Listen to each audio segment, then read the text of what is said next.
Kids, hello, and welcome to KCTV, where we want to make great friends and learn about Jesus. Now, my friend Wally has been gone for the past few weeks, but I think he is back. Let's try and go ahead and give him a call. Hold on one second. Let's have a chat. Brandon, hello! Kids, hello! I've missed you. I've not seen you in time. I've missed you. Wally, hello! Where have you been and what have you been up to? Oh, Brandon, you wouldn't believe it. Yeah, probably not.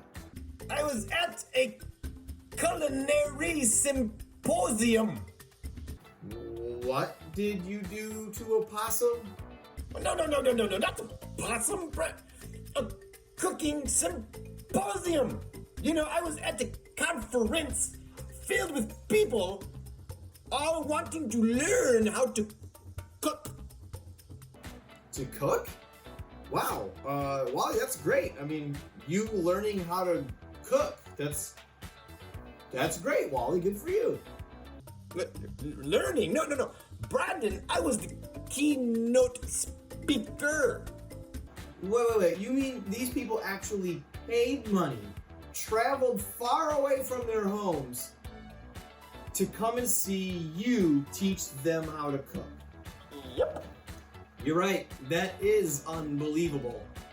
Well, I taught them all my great Aunt Beatrice's meatloaf and beet salad. Oh, those poor people. I would have to make some for you and maybe even bring it to the church for the kids someday. Yep, someday far in the future, maybe. Yes, well, Brandon, what are you up to? Well, Wally, I was actually about to go over our rules for Kid Crossing. Oh, I do not like rules. Yeah, me either, Wally, but having a couple of them helps us make sure that everyone has fun and gets to make great friends and learn about Jesus. All right, well, what is the first one? Rule number 1, don't die. You know, actually, that is a good rule, especially when diving into volcanoes looking for lost Nintendo Switch controllers. Right, yeah, like don't die or don't do any things that will get you close to it. We don't want anybody getting hurt, whether that's physically, emotionally. We don't want anybody getting hurt. You know, this one also applies to diving into volcanoes. Rule number 2, listen to your leaders. That makes sense. I'm sure it does. You know, the leaders are here to make sure everyone has fun, makes friends, and learns about Jesus. When we listen to them, we can do more of those things. Hey guys, it's story time! And all month long, we're looking at the story of Ruth. It's a really awesome story. It's an entire book of the Bible, so pay attention. So once upon a time, a long time ago, in a faraway city of Bethlehem, there lived a family.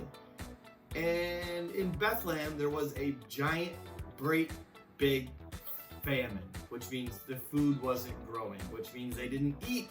And that's not good, because back then, when there was a famine, you couldn't just go to Walmart and buy more Doritos. You were in serious trouble. So this family decided to move from Bethlehem to Moab.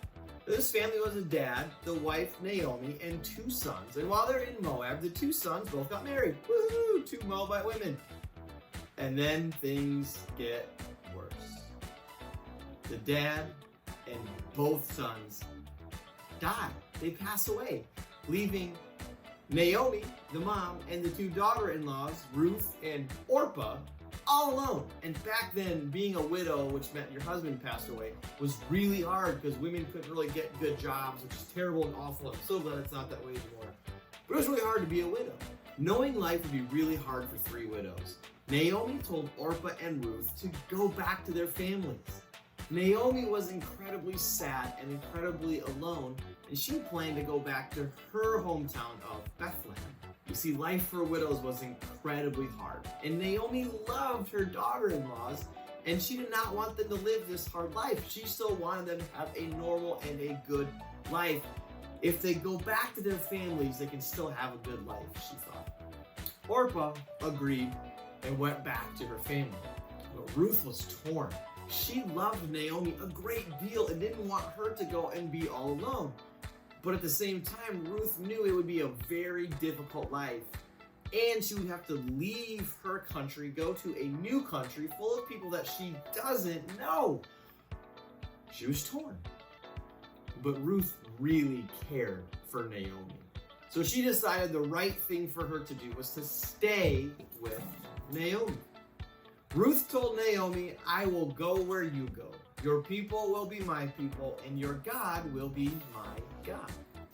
Ruth left with Naomi, went back to her hometown of Bethlehem, and we are going to find out soon enough this was the best decision she ever made. A couple of quick questions. If you're watching at home, pause and talk about these questions. What kind of difficulties would Naomi have as a widow? Why did Ruth decide to stay with Naomi? What is a companion, and what makes a good companion?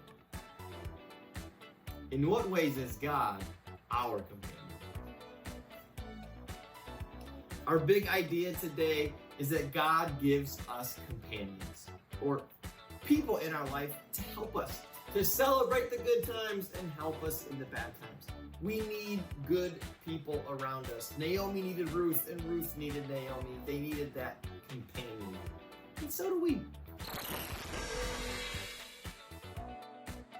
Well, Wally, what did you think of that story?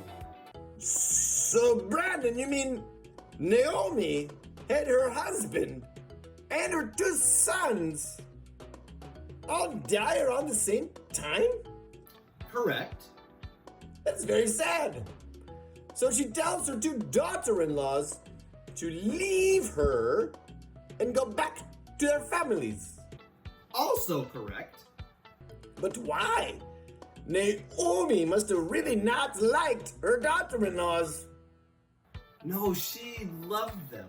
She wanted them to still have a good life. See, way back then, life was really challenging for a woman with no husband because there weren't really many jobs that they could have, and so Naomi was trying to help her daughter-in-laws. Well, that's very sad. So, one of them goes back to her parents, but Ruth stayed? That's correct. Wait, just a minute, wait a minute, Brandon. If you said life would be so hard for them, why wouldn't Ruth go back to her parental people too? She really cared for Naomi. She didn't want her to have to live that hard life all alone. So she was willing to leave her country, leave her people, leave everything she knew, leave it all behind to stay with Naomi. Kind of like that time I was hiking in the Red Hills. I twisted my ankle. I told my friends, just leave me behind, save yourselves. But they stayed and helped me. Yeah, Wally, that's actually close to our big idea today. God gives us companions. We do need good people in our lives. Go, Naomi and Ruth. Good job being each other's companions. Well said, Wally. Yeah, we all need good friends in our lives. All right, kids, time for a recap quiz. Wally, you want to play? Well, of course I want to play. I want to beat all of these kids. Let's go! Question number 1. Where did Naomi's family live before they left for Moab during the famine? A. Bethlehem. B. Bethel. C. Jerusalem. D. Blissful.